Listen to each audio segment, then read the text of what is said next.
guys, welcome back. Thank you for coming back. If you're new here, thank you for coming to hang out. You will have to excuse my voice if it's a little bit gravelly, a little bit nasally. I am still getting kind of over COVID. I mean, my COVID's been gone for about a week, but I have like a sinus infection left over from it because I guess I'm just lucky. Okay, so today's video is going to be a tutorial for once in a million years. I haven't done a tutorial in ages. So I'm going to show you guys how to do this like neon sign looking design. I think it is so cool, and it's really, really simple. And this, I'm also going to show you the 3 shades that are coming. I'm going to show you them all together finally. This is one of the shades that's coming. It's this gorgeous purple. It's kind of got a bit of like hollow flake in it. It shifts a little bit, not a ton. It's so gorgeous up close, and I don't think you're, yeah, there we go. It's really, really pretty. Yeah. Okay, I will show you the shades that are coming. I will show you the one that I'm going to be showing you how to do this effect over, and it's the one I'm wearing right now. This is the purpley one. I don't have a name for it yet. I will obviously by release time. It is gorgeous chromed. So there's that guy. And then the second, that is a mega shifter. It is this number here, and you're seeing like the it's when you chrome it, it like lays the hollow glitters in it flat as well. And it's just, I love this dip so deeply. I have been hunting for a shift like this for ages that is made with skin safe pigments, and I finally found it, and here it is. I'm bringing it to you guys. And then the third dip is this beautiful changer, and it is in its warm state right now because I keep my office at about 1,000,000 degrees because I am the worst Canadian. I do not like the cold. So I'm going to just put some activator on the back so you can see it in its cold state, because activator will cool it down real quick like. But yeah, I keep my office at like 24 degrees Celsius. I don't know why, but I do. But yeah, it's getting darker. There we go. Yep, so that is it in its dark form. I have pictures of these used in a manicure up on the Facebook page that I'll link below as well. And I'm going to throw everything up on my Instagram so you guys can see them all together as well. So yeah, that is the shifter. It is super flaky. I love it. I love it. I love a good color changer. Okay, so I'm going to put these aside.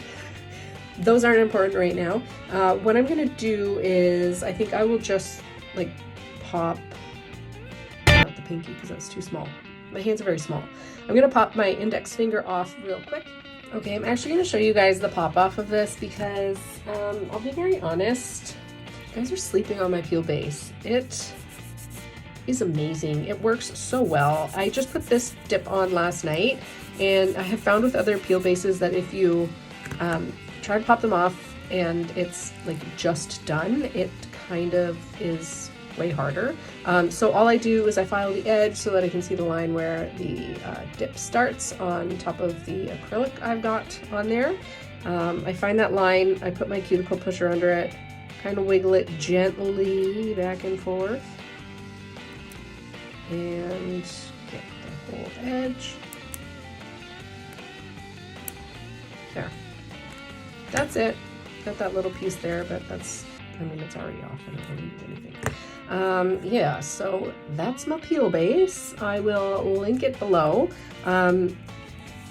Yeah, I mean, I've used a bunch before I had the company, before I started carrying it. I was using a very popular brand, and you just can't find it anymore. I'm not sure why, if it's actually discontinued, if they were reformulating, I don't know what they were doing. Anyways, it forced me into making my own, and not to toot my own horn, but I nailed it. And it's a really, really good peel base. If you've been struggling to find one that works for you, maybe try mine. So I'm going to show you now real quick. I'm just going to do probably one dip on this, just in the interest of saving time. And it's a really, really full coverage dip, so it's not going to look patchy or anything. And I might as well bring you along for the whole process, right? Okay, and okay, another quick tip if you're just starting to dip. when you when you're first starting, you're probably going to flood your cuticles, and you're probably going to get a lot of dip liquids like on your sidewalls and stuff like that. And it makes it kind of tricky because a lot of people will lay their hand like this and do it like they would normally with nail polish. I always find that's way harder to get a good distribution of your base liquids. So I always hold my hand and point my nail down so that if anything is going to flood and drip, it's going to go towards the tip and you can just kind of like brush the excess away. And so I put my dip brush about here, and then I kind of like push back and wiggle back. And that's how you get a nice cuticle line without having to do too much work.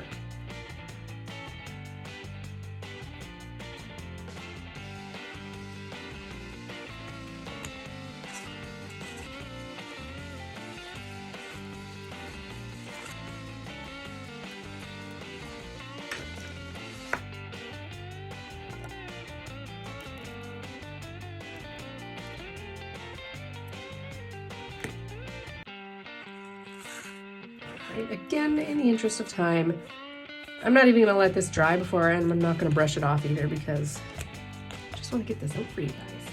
So I'm going to just activate on top of all that loose powder. It'll just solidify it.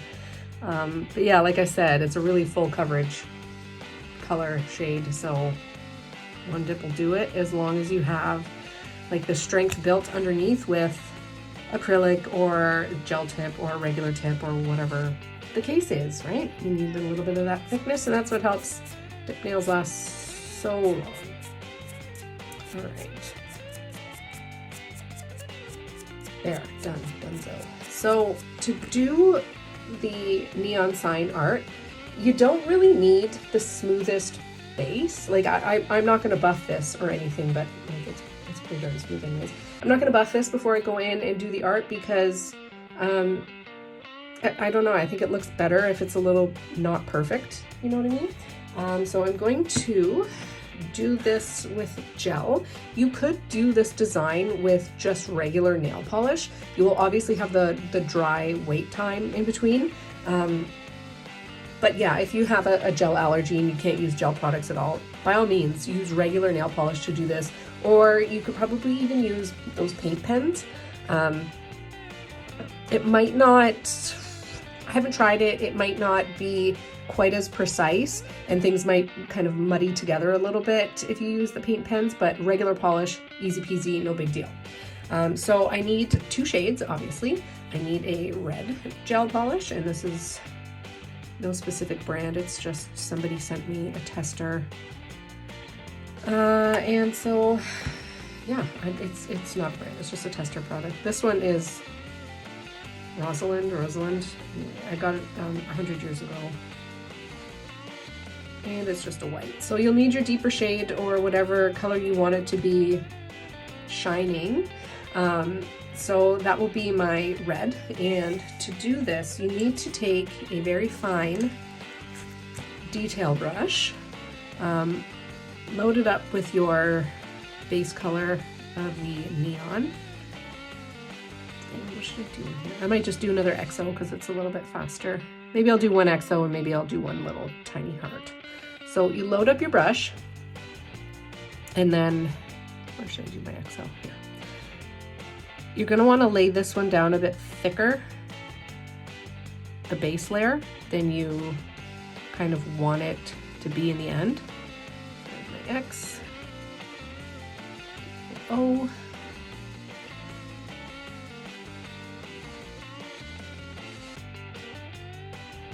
Okay, you need to have a little bit of room to play.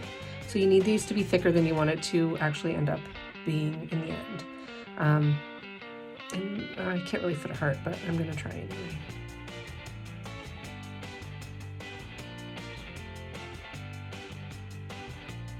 Well, that's ugly. It kind of looks like a butt, doesn't it? Whatever, we're rolling with it. Okay. So I'm going to cure this real quick as it is, and I will be back once it's cured to show you how to do the inner light that completely looks like a butt. Whatever, I'll be right back. Okay, I'm back. This layer is cured, and then the next layer will be with your white gel or polish or whatever product you're using to do this. And you kind of want an even finer brush, if you can find one, or you just have to be really careful and make really fine lines. I prefer a finer brush because I'm not that great at nail art freehand. So I've loaded it up on this teeny tiny, maybe 3 hair brush, and then you kind of want to just do like it in the middle of those first lines, or those first strokes that you made.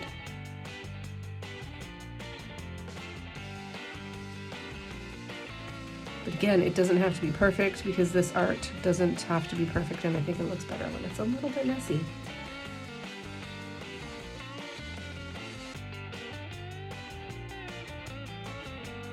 And now I'm going to attempt to make this finger butt look less like a finger butt, but I don't think I'm going to do much. Yeah, maybe if I make it a little bit more angular, it won't look quite so bum-like. No, that's still pretty bum-like. Okay, I'm going to cure this level layer, and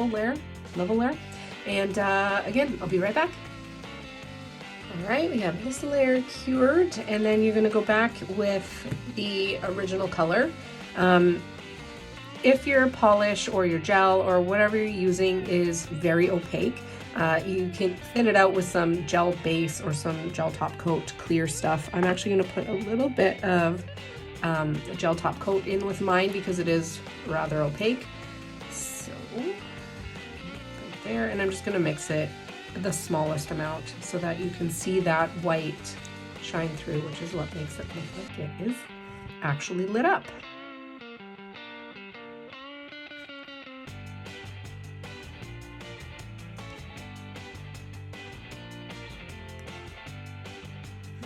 Got that loaded on my brush, and now again you want to make this thicker.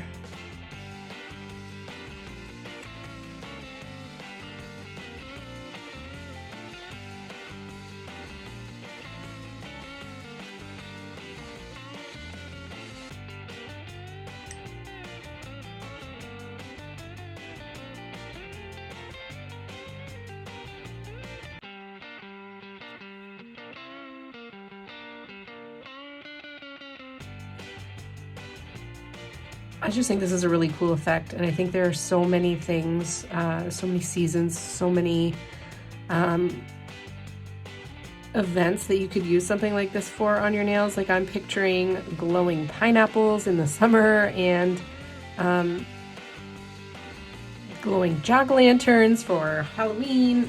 Just like, I just think it looks really, really cool. So I'm going to cure this. I'm going to come back. I'm going to put, I think, probably a matte top coat on it because I really, really think it looks cool matte. It looks cool shiny too. It's just, it's a little bit harder when you have like the shine from your top coat to get that like glowing from within effect.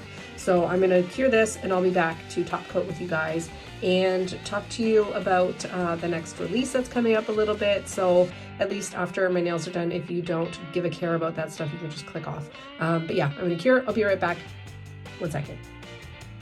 Okay, everything is all cured. I'm gonna put a matte top coat on this. And while this top coat is curing, I'm going to tell you guys what's coming up and what's happening in the shop and all that kind of stuff. And I have a question actually, and I want some opinions on it. I need to know what you guys think. So the next release, the next big release, is going to be a collection that is very, very near and dear to my heart. It is a Van Gogh collection. That is all I'm going to tell you. You can watch out for Sip and Dip, Chelsea, to be doing, sorry, I'm carrying while I'm talking to you guys. You can look out for Chelsea Sip and Dip on here, I believe, and on Instagram to be doing some sneak peeks and showing you guys off the whole collection shortly. That will be releasing like end of February. I'm trying to be very intentional this year with my collections, my releases, and I'm really only trying to bring like the best of the best, the things that are bringing me joy and things that represent me as a person, and I'm also, of course, looking to bring you guys things that you like, and I think that you will love this collection. I am so excited for you to see it. And then after that, the next one will be the spring collection. I believe that one will be releasing mid-March. You know how much I love a spring collection. I do. It brings me so much happiness, and just all things spring, all things summer. No more snow, no more garbage. I hate it. So, and there we go. That is the finished look. And I just think it's really fucking cool. I think it's really, really cool. Whoa. I just went to HD. I think it's awesome. So yeah, that's the purple that's coming. These are coming. Right, okay, so Love Me a Spring collection. I am actually working on a collab for the spring collection, and as soon as I have a bit more info on release and all that stuff, I'm gonna let you know who it's with. And yeah, I think those are the next two that I've got planned. I might have a little shade release here and there, or maybe a fancy new product coming that I can't quite tell you about yet. But yeah, I'm really, really trying with the business, with the company, to be very intentional for the whole of 2023. And what I wanted your opinion on in regards to the business is sub bags. I'm not going to lie to you guys, the subscription count has gone down. I don't know if that is a result of inflation kind of squeezing everybody, if it is just people aren't as into sub bags as they used to be. So I'm thinking I might discontinue sub bags. Let me know your thoughts. I can't make this decision on my own. I don't want to take something away from somebody or customers who really looks forward to it every month. I don't want to be a buzzkill. So if you are a subscriber to my monthly bags, which are just 4 dips, none of the extra fluff, nothing that you don't really want, don't really need, let me know. If you love them and you want it to continue, let me know. If you didn't know I had sub bags and you would like to participate, also let me know. If there's interest out there and people are still wanting it, of course I'm going to keep them. I'm going to keep making 4 fun shades for you guys every single month. But if the interest is kind of waning, I feel like I could be putting the energy that I spend on making the shades every month and all that stuff to a different use. Not a better use, just a different use. So let me know your thoughts on sub bags. Do you want them to continue? Do you want to purchase and you didn't even know I had them? Do you have a membership and you're thinking about getting rid of it? Let me know. I need to know your thoughts, and I will talk to you guys in the next video. I'm going to put a picture of all these guys up at the end, and I will link the Facebook group where you guys can chat with me, ask me questions, anything you want. Give me suggestions on things that you're looking for. And yeah, I love you guys. Thank you so much for being here, and I will talk to you in the next video. Bye.